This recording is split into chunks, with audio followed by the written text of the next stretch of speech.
Salve, salve, galera! Tudo certinho? Sejam bem-vindos mais uma vez, professor Victor aqui. Vamos trabalhar, pessoal, aqui mais uma aula de Direito Penal Parte Especial. Hoje daremos início ao estudo dos crimes contra a vida, que são aí crimes com grande incidência nas provas de concurso. Beleza, pessoal? Gostaria de relembrar a vocês de não esquecer do like, dos comentários, que ajudam a gente aí a melhorar o conteúdo. Pessoal, as notificações não deixem de ativar, porque tem muito conteúdo bacana por vir, para ser disponibilizado para vocês aí.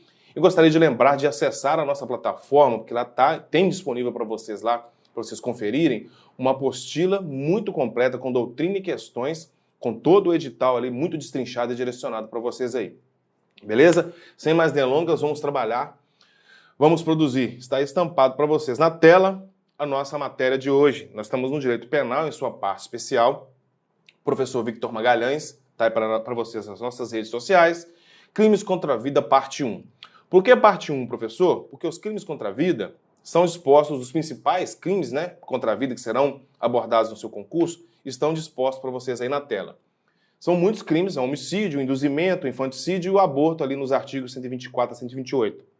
São crimes muito extensos, com muitos detalhes, então vamos aí abordar de forma individualizada e segregada para melhor entendimento, para fins exclusivamente didáticos. Beleza, pessoal? Está aí para vocês. O primeiro delito, o primeiro crime contra a vida que vamos estudar é o crime de homicídio, que é o crime por excelência, também chamado do maior crime que já existiu na história da humanidade, é o nosso famoso homicídio. Pessoal, qual que é a estrutura? Nós sempre abordamos essa didática de destrinchar, de estruturar a topografia do tipo penal antes de adentrar em cada um dos seus detalhes. Pessoal, o artigo 121, famoso 121 do Código Penal, está disposto da seguinte maneira. Homicídio simples, no caput, privilegiado, no parágrafo 1º, qualificado, 2º, homicídio culposo, 3º, a hipótese de perdão judicial no 5º, e aí o homicídio circunstanciado nos parágrafos 4º, 6º e 7º. Beleza, pessoal? Vamos trabalhar. Pessoal, o artigo 121 prevê o seguinte direcionamento. Matar alguém. A reclusão é de 6 a 20. Muita atenção aqui, porque a supressão da vida, pessoal, o bem jurídico tutelado pelo homicídio é a vida humana. Isso não se discute. Mas a vida humana extrauterina. Por que isso é importante, professor? Para diferenciarmos o homicídio de outros dois delitos contra a vida, do infanticídio e do aborto. A vida humana, ela tem 3 estágios para fins penais. Nós temos a vida humana intrauterina, ou seja, no ventre materno, que é também chamada vida humana intrauterina. E nós temos a vida humana extrauterina. Está aqui, intrauterina, e a vida humana extrauterina. Pessoal, a vida humana intrauterina, ou seja, aquela que está no ventre materno, ela é protegida, esse bem jurídico é protegido pelo delito de aborto. Então aqui nós teremos o crime de aborto. O homicídio, ele protege a vida humana extrauterina, ou seja, aquela que já está expulsa do ventre materno, aquela vida humana autônoma do ventre materno. Aqui nós temos o crime de homicídio. E, pessoal, nós temos o momento transitório da vida humana intrauterina para a vida humana extrauterina, ou seja, aquele momento de parto, aquele momento de trabalho de parto, que é exatamente esse meio termo aqui, que é protegido pelo crime de infanticídio. Por isso essa observação é tão importante, pessoal. Por quê? Se a supressão da vida humana for da vida humana intrauterina, estaremos diante do crime de aborto. Se for durante o trabalho de parto ou logo após, previstas as elementares do 122, do infanticídio, será aqui o crime de infanticídio, ou seja, nesse momento transitório da vida humana intra para a vida humana extrauterina, que aí sim, a partir do momento que já está autônomo, a vida humana já está expulsa do ventre materno, estaremos diante do crime de homicídio. É por isso que essa observação é muito importante. Inclusive, eu chamo a atenção para vocês aí, no finalzinho do slide, que se a vida for intra, crime de aborto. Se for em trabalho de parto, ou seja, no momento transitório, infanticídio. Legal, pessoal? E aí, o núcleo verbo do tipo penal é matar. Pessoal, esse crime não exige nenhuma condição, nenhum meio executório específico. E aí se dá um crime de forma livre, ou seja, admite por qualquer meio executório. Pode ser por ação, pode ser por omissão, pode ser por qualquer meio executório. Legal? Os objetos, ou seja, quais são os objetos protegidos pelo tipo penal? O objeto material é o próprio ser humano, né, que suporta essa conduta delitiva, e o bem jurídico protegido é a vida humana, como nós vimos, a vida humana extrauterina. Legal, pessoal? Vamos prosperar. Pessoal, a sujeição, ou seja, os sujeitos do crime, tanto no ativo quanto no passivo, podem ser qualquer pessoa, ou seja, é um crime bicomum, um crime que tanto o agente ativo quanto o passivo, né, autor e vítima, podem ser qualquer pessoa. Contudo, eu faço apenas uma breve observação aqui, que tem que ser depois do nascimento, ou seja, porque senão seria infanticídio ou seria aborto, e desde que esteja viva, por óbvio, pessoal. Se estamos protegendo um bem jurídico vida, se aquela pessoa não tem vida, não há que se falar em crime de homicídio, estaremos diante de crime impossível. Beleza? E aí, o elemento subjetivo, ou seja, a modalidade subjetiva do agente é o dolo, apesar de admitir-se aqui a modalidade culposa, mas em outro parágrafo. E o crime consuma-se com a morte da vítima, ou seja, um crime material. Exige-se uma alteração no mundo fático, o resultado naturalístico para consumar. Mas eu indago a vocês, o que é a morte por direito penal? Pessoal, nós extraímos esse conceito por exclusão e com conceitos ali emprestados do direito civil. Porque no direito civil,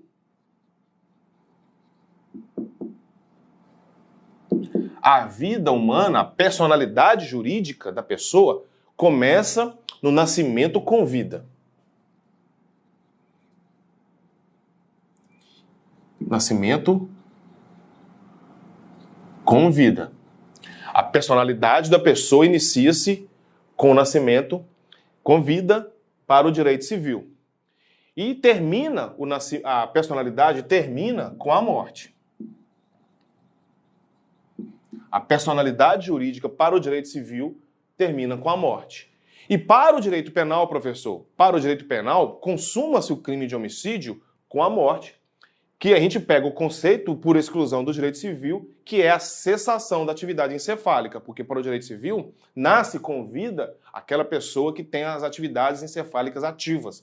Então, para o direito penal, pegando conceitos emprestados do direito civil, consuma-se com a morte, e a morte se caracteriza com a cessação, ou seja, com a interrupção da atividade encefálica da pessoa. E aí é o que eu indago para vocês no finalzinho. O que seria a morte para o direito penal? A morte é a cessação, a interrupção da atividade encefálica, e com isso extingue-se a personalidade jurídica daquela pessoa. Legal, pessoal?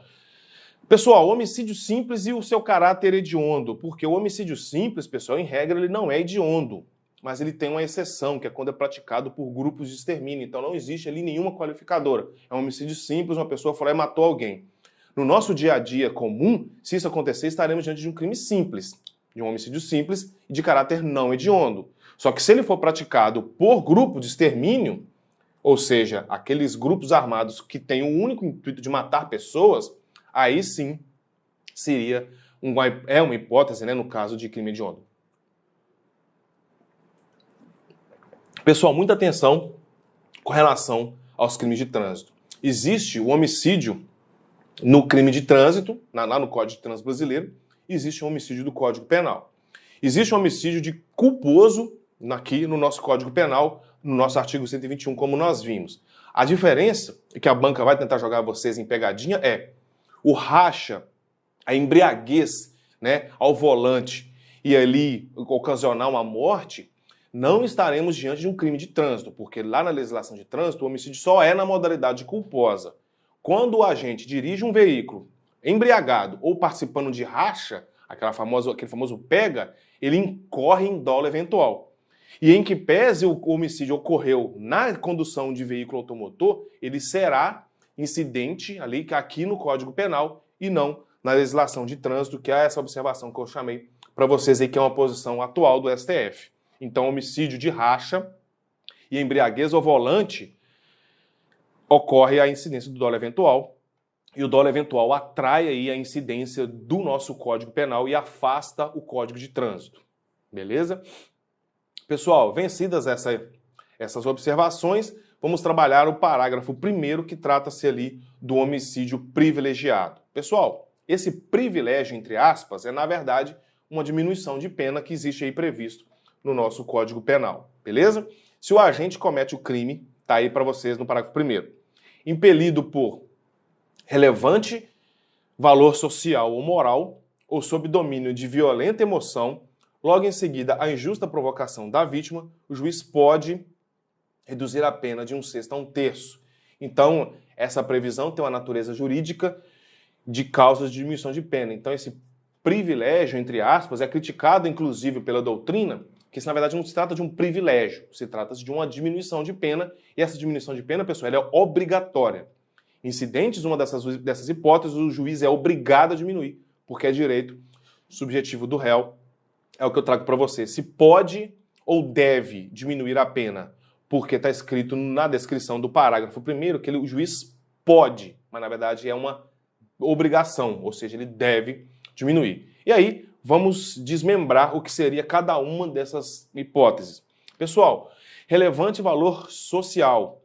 Ele diz respeito ao interesse da coletividade, ou seja, a pessoa comete um homicídio em razão da coletividade. O exemplo que as questões de prova gostam de trazer é a pessoa que vai lá e mata um notório furtador. Existe uma pessoa que faz ali vários furtos em todas as casas da localidade. Todo mundo sabe que aquela pessoa ali é um notório furtador, um notório ladrão. Vai lá e furta todo dia a casa de alguém.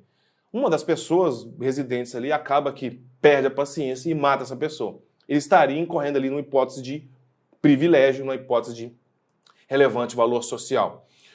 O relevante valor moral, ao contrário, diz respeito apenas ao foro íntimo do agente. Nesta hipótese, as provas de concursos adoram abordar aquela hipótese do agente que mata o estuprador da própria filha. Ele vai lá, fica indignado com aquela situação, a pessoa vai lá e estupra a filha de um determinado pai, e esse pai fica ali muito furioso e acaba matando esse estuprador. Ele está impelido aqui de relevante valor moral, porque diz respeito apenas a ele e não ao coletivo e não ao social.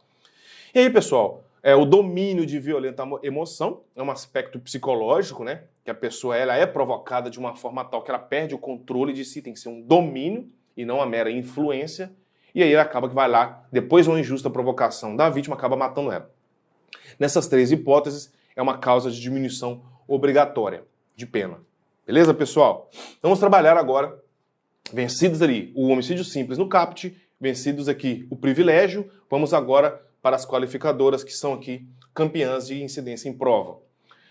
O homicídio qualificado, a primeira observação é sempre hediondo em todas as suas modalidades. A primeira delas é mediante paga ou promessa de recompensa ou por outro motivo torpe. O motivo torpe, pessoal, é o motivo vil, repugnante. A paga, a recompensa paga é a paga previamente, e a promessa de recompensa é depois que o agente vai lá e consuma o crime, ele vai lá e paga. Ou seja, ele paga ou antecipado ou promete pagar se o pistoleiro, ali, o executor, acabar matando aquela vítima. Chama atenção porque é um crime de concurso necessário, porque tem que ter o mandante e tem que ter o executor. Esse crime é o famoso crime sicário, né? Que é aquele crime do pistoleiro, do executor, do algoz da vítima. E aí, a vingança ou o ciúme, por si só, não qualificam um crime. Então, não caracteriza ali a torpeza, salvo se dentro das circunstâncias, né, ali do caso concreto, evidenciarem que aquela vingança seria por algum motivo que em convergência com a vingança, caracterizaria a torpeza. Por si só, matar só pura e simplesmente por vingança ou por ciúme, não. Beleza, pessoal? Motivo fútil é a próxima qualificadora. Ao contrário da torpeza, o motivo fútil é um motivo insignificante. É um motivo desproporcional. O exemplo clássico de prova, aquele que a pessoa, são dois torcedores de dois times rivais, né, times de futebol rivais, um provoca o outro em razão da derrota num jogo. Esse motivo leva aquele provocado ali, aquela pessoa que não gostou da brincadeira, mata a outra. Isso é um motivo fútil, um motivo muito pequeno, muito desproporcional. Você matar alguém em razão de uma brincadeira desse sentido. E aí eu pergunto a vocês se a ausência de motivo caracteriza a qualificadora. Ou seja, se o motivo pequeno qualifica e o motivo inexistente. Matei sem motivo. Pessoal, aqui, muito cuidado. É uma forma de analogia em Malam Partem, ou seja, não existe essa previsão legal. E aí nós estaríamos incorrendo numa analogia em Malam Partem, nós estaríamos suprindo essa ausência legislativa para prejudicar o réu. Então, nesse caso, a ausência de motivo não qualifica o crime. Pessoal, próxima qualificadora. Com emprego de veneno, fogo, explosivo, asfixia, tortura ou outro meio insidioso ou cruel, ou de que possa resultar perigo comum. Pessoal, muita atenção aqui. Por quê? Porque o veneno, o fogo ou o explosivo não tem maiores celeumas, pessoal. O fogo e o explosivo é a combustão. A asfixia é aquela forma de você suprimir a respiração da vítima, pode ser por soterramento, afogamento ou por estrangulamento, de uma forma que você impeça a vítima de respirar.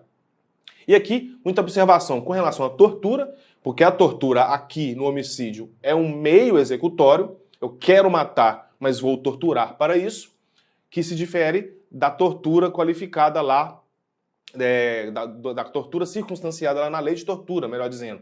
Que lá não, lá é um crime préter doloso. Ele, em razão dos meios empregados pela tortura, acaba matando a vítima. Muita atenção. E o veneno aqui, eu chamo a atenção para vocês que o veneno não é um veneno puramente tóxico. O que é isso? Às vezes existem substâncias que a gente sabe que são tóxicas e que matam qualquer outra pessoa. Mas existe o veneno não tóxico. O que é o veneno não tóxico? É aquele que a vítima pode ser levada a óbito em razão de uma condição de saúde. Por exemplo, diabético, se você colocar uma glicose muito alta no sangue dele, ele pode morrer. Uma pessoa alérgica a determinado medicamento pode sofrer um choque anafilático e aí ser levado a óbito. Se essa circunstância é sabida do agente e ele usa esse meio executório, qualifica o crime pelo emprego de veneno. Então está aí para vocês de novo. E aí, o meio insidioso é uma forma de fraude para você cometer o crime sem que a vítima perceba. Exemplo clássico, atirar pelas costas, matar sem que a vítima veja, né, pelas costas. E o meio cruel é aquele que emprega desnecessário sofrimento físico ou mental. Ou seja, aqui o agente, em vez de disparar uma vez contra a cabeça da vítima e matar, ele prefere esfaquear ela por meia hora até ela matar, até ela morrer, melhor dizendo. Então, aqui é um meio cruel, que provoca intenso sofrimento desnecessário. Nesse caso, qualifica o nosso crime de homicídio. Beleza, pessoal? Vamos lá, que nós temos ainda mais qualificadoras. Vamos lá, a traição, emboscada ou outro meio, ou mediante simulação ou outro recurso que dificulte ou torne impossível a defesa do ofendido. Aqui, pessoal, é a famosa tucaia, ou seja, você espera a vítima passar sem que ela perceba, você fica vigiando ela passar e mata sem que ela te veja. Você acaba usando ali uma emboscada contra ela. E aí, dissimulação, ou seja, eu oculto o meu real interesse. Ô, fulano de tal, vamos lá em casa assistir um jogo de futebol? Mas, na verdade, a minha real intenção é matar ele. E a pessoa acreditando que vai assistir um jogo de futebol na minha casa, acaba caindo nessa conversa e acaba sendo ali assassinada. Eu vou lá e te ceifo a vida dela porque eu utilizei dissimulação, como está aí para vocês aí no slide. E aí a traição, pessoal, pode ser a traição física ou moral. A traição física é a famosa... eu utilizo ali algum meio físico, um disfarce, alguma coisa desse sentido. Pressupõe também ali confiança, né? Ou moral, que é a conversa. Pode ser ali a traição pela conversa, a famosa lábia. Beleza, pessoal? Vamos vencidos aí, vamos prosperar. Aqui, muita atenção, que é o homicídio qualificado para assegurar a execução, ocultação, a impunidade ou vantagem de outro crime. Aqui pressupõe a existência de um crime anterior. Aí eu quero ou assegurar a execução desse crime anterior, ou ocultá-lo, ou manter a minha impunidade. Suponhamos que eu quero, por exemplo, determinado agente delitivo, ele quer praticar ali um crime sexual contra uma pessoa muito famosa. Só que para ele conseguir consumar esse crime sexual, ele tem que matar o vigilante que está vigiando a porta.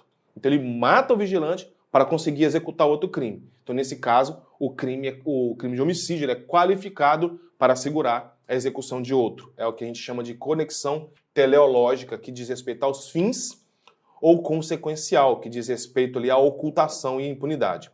Muito clássico que também a pessoa já fez um homicídio, o agente já consumou um homicídio e está ali ocultando o cadáver em determinada localidade. Uma terceira pessoa passa e vê ele ocultando aquele cadáver. E aí, para ocultar um primeiro homicídio, ele comete um segundo homicídio para poder garantir a ocultação do primeiro. Nesse caso, o segundo homicídio é qualificado porque ele está ali com uma conexão consequencial. Legal? Tranquilo? Sereno? Pessoal, vamos para a qualificadora do feminicídio. Muita discussão aqui. Primeira observação. Femicídio é uma coisa, feminicídio é outra. Pessoal, o femicídio é quando figura na sujeição passiva a mulher. Exige-se a figura da mulher na sujeição passiva. Contudo, o feminicídio, além de exigir a figura da mulher na sujeição passiva, ainda exige o menosprezo e o menoscabo em relação à condição dela de mulher. Suponhamos que uma discussão de trânsito, uma pessoa bate no carro da outra. Uma delas é mulher. E em razão daquela discussão de trânsito ali, uma pessoa ali acaba matando essa mulher em razão de discussão de trânsito. Aqui não estamos diante de feminicídio, estamos diante de um femicídio, porque a figura da vítima foi uma mulher pura e simples. E o feminicídio não. O feminicídio, ele é em razão da condição de mulher. Por ser mulher, em razão e condições do sexo feminino. É o que está disposto para vocês aí no inciso 6. E o parágrafo 2º-A é uma norma penal descritiva que ele vai dizer o que se considera condição de sexo feminino para ali qualificar o homicídio. Como eu disse para vocês, somente ser mulher não basta. Tem que envolver violência doméstica e familiar, ou seja, no âmbito da Lei Maria da Penha, e ainda o menosprezo em razão da mulher. Aqui, pessoal, a doutrina traz um exemplo desse inciso 2, como, por exemplo, um homem irritado ali, inconformado pelo fato da mulher conseguir uma promoção no emprego primeiro do que ele, de ser mais capaz do que ele não admite ser pior do que uma mulher e acaba matando essa pessoa, acaba matando essa mulher. Aí, nesse caso, não estamos diante do âmbito da Lei Maria da Penha, mas estamos no âmbito de menosprezo à condição de mulher, que está aí para vocês no inciso 2 do parágrafo 2º-A. Lembrando que é uma norma penal meramente descritiva. Pessoal, muita atenção que essas diferenças o examinador adora explorar, beleza? E aí o feminicídio trouxe aí para vocês alguns detalhes, por exemplo, com relação à sujeição do crime. No sujeito passivo, só pode ser a mulher. Contudo, no sujeito ativo pode ser qualquer pessoa. Pessoal, muita atenção aqui. Mulher também pratica feminicídio. Tanto o homem quanto a mulher praticam feminicídio. Para fins de prova, tá, pessoal? Na prática, a gente sabe que no dia a dia, 99% das hipóteses, dos crimes que são cometidos, o sujeito ativo é homem. Mas aqui, para fins de prova, o sujeito ativo é comum. Pode ser homem ou pode ser mulher. Já o sujeito passivo é crime próprio, só pode figurar a mulher. Legal? Muita atenção aqui com essa diferença, porque o examinador adora explorar esse conhecimento do dia a dia comum, do senso médio, e jogar vocês em pegadinha. Legal? Aqui, ó, muita atenção. O sujeito ativo pode ser qualquer pessoa, homem ou mulher. Legal? O passivo não, apenas a mulher. Tranquilo? Pessoal, ainda, além de qualificar um homicídio, né, o feminicídio, né, além de ser uma modalidade qualificadora do homicídio, ainda existe ali, no parágrafo 7º, uma causa de aumento de pena. Ou seja, além de qualificar o crime, a depender das circunstâncias em que o feminicídio é praticado, existe ainda algumas agravantes, existe ainda algumas causas de aumento de pena, que aí é o parágrafo 7º, está descrito para vocês, ó, a pena é aumentada de 1/3 até a metade se o crime for praticado. Aqui nós estamos falando a pena do feminicídio. Legal? Durante a gestação ou nos 3 meses posteriores ao parto, ou seja, se você matar uma grávida durante a gestação, ou até 3 meses ali depois que ela já efetuou o parto, além de ser feminicídio, agrava a pena. Vamos lá. contra pessoa menor de 14 anos, maior de 60, ou seja, uma pessoa menor de 14, maior de 60 e ainda o tipo penal prolonga. Com deficiência ou portadoras de doenças degenerativas que acarretem condição de limitante ou de vulnerabilidade física ou mental. Aqui, o legislador quis proteger a mulher em condição de vulnerabilidade. Ela é menor de 14 anos, maior de 60 e ainda acometida de alguma enfermidade, de alguma hipossuficiência fática, uma vulnerabilidade, qual que aí qualifica homicídio. Pessoal, na presença física ou virtual de descendente ou de ascendente da vítima. O que é isso, pessoal? Aqui, na presença física, matar presencialmente ou virtual. Ainda posso filmar, fazer uma live matando a esposa, que é a mãe de uma criança, por exemplo. Isso é além de ser feminicídio, ainda agrava a pena, né, nessa proporção de 1/3 até a metade. E aí, em descumprimento das medidas protetivas de urgência, ou seja, na Lei Maria da Penha, existe uma série de medidas protetivas que obrigam o agressor, que protegem a vítima, que é de afastamento, aquela lá de 100 metros de distância, etc., de não frequentar determinados lugares. Então, uma série de medidas protetivas. Nas leis especiais a gente estuda isso. Só que em descumprimento de uma dessas medidas, além de ser o feminicídio, ainda causará aumento de pena pelo inciso 4. Beleza, pessoal? Vamos prosperar. E aí, a hipótese de homicídio qualificado do inciso 7, contra a autoridade ou agente descritos nos artigos 142 e 144 da Constituição.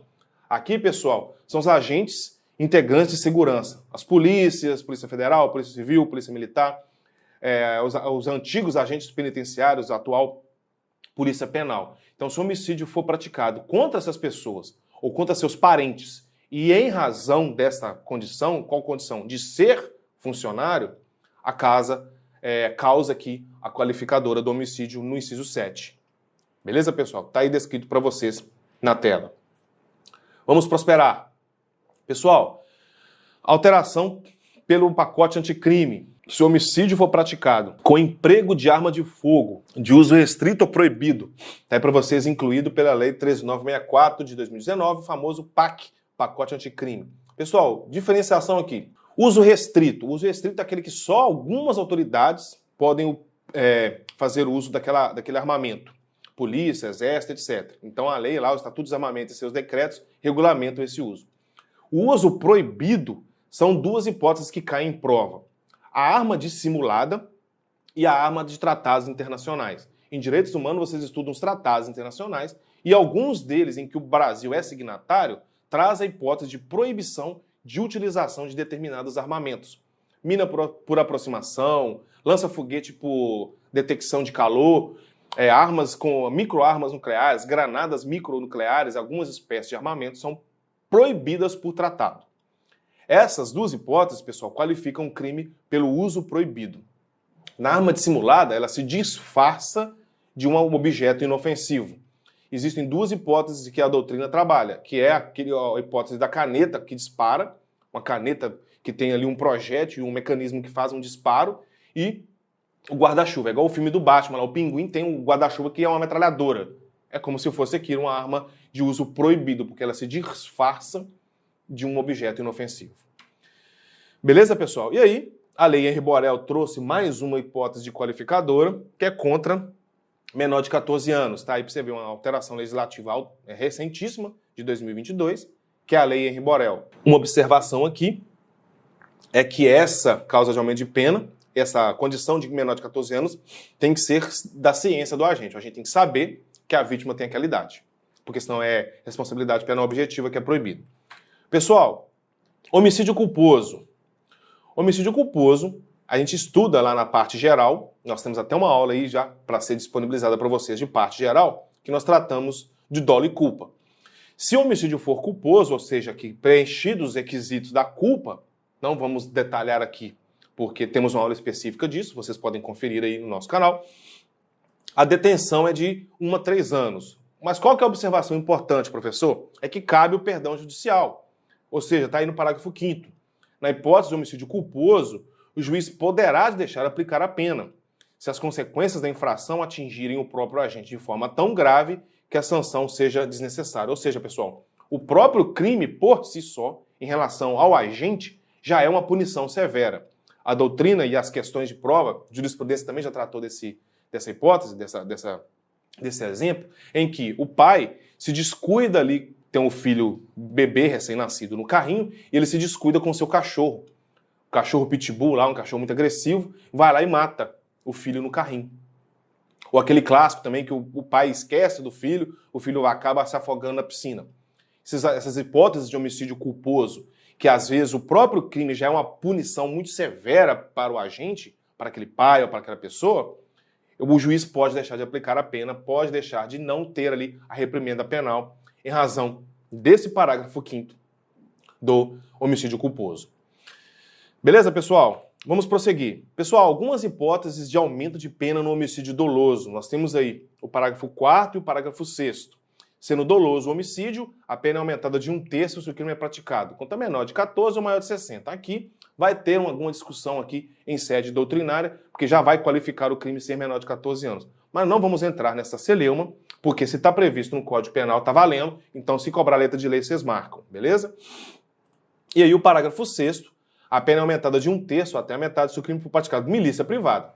Pessoal, milícia privada é aquela instituição paramilitar que presta um falso serviço de segurança pública, ou sob o pretexto de prestação de serviço de segurança pública, ou para o grupo de extermínio. O grupo de extermínio, como eu já adiantei para vocês, é aquele grupo que ele é criado com o intuito de matar pessoas. É os famosos executores, os famosos pistoleiros. Isso ocorre muito no Brasil, infelizmente. Pessoal, com relação ao homicídio, é isso que eu tinha para trazer para vocês. É muito conteúdo para um pouco tempo. A gente não tem como esgotar todo o conteúdo de homicídio. Então nós ficaremos aqui o mês inteiro conversando, beleza? As principais informações com relação às qualificadoras estão aí para vocês vão conseguir captar. Não deixem de ler, pessoal. Não deixem de ler a letra seca de lei. É uma dica muito importante, porque o examinador adora cobrar de vocês também a memorização dos dispositivos. Gostaria de lembrar que na nossa plataforma, conheça o nosso site lá, tem material lá para vocês, entendeu? Uma apostila muito bem elaborada pela nossa equipe aqui, que eu tenho certeza que vai auxiliar vocês. Seu like e seu comentário é muito importante. Até a próxima, um abraço e tchau, tchau!